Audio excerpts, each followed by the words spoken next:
So here we have our Edison Amberola cylinder player. That was the very last model cylinder player made. And here we have an example of the flat disc player in its early stages. Now, your Edison player phonographs, there were two types of cylinders. There was the brown wax cylinder, which I do not have an example of.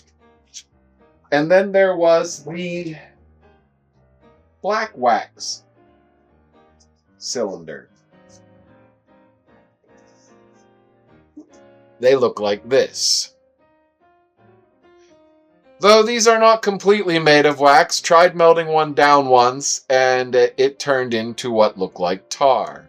They are also very brittle, so you have to be very careful with them because they break very easily.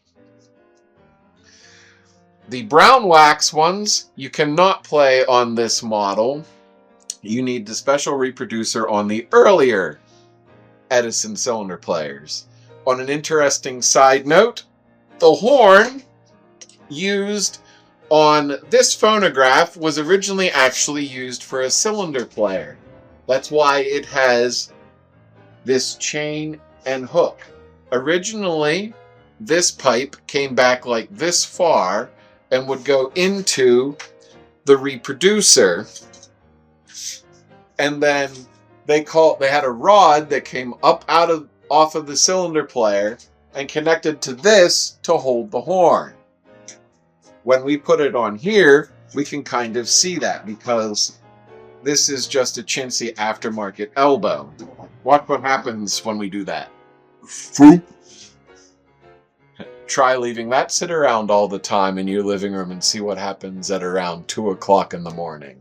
You can, however, play the black cylinders on this model, but you would not want to continually play them on there because it actually shaves the cylinder every time it plays it. After the brown and black cylinders, they had the blue Amberola cylinders.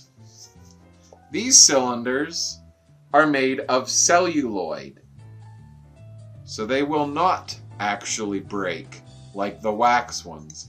They actually have, some of them actually have a different core inside that almost looks like ceramic. This one doesn't. The sound quality, especially on the blue Amberols, it's amazing how decent it actually sounds.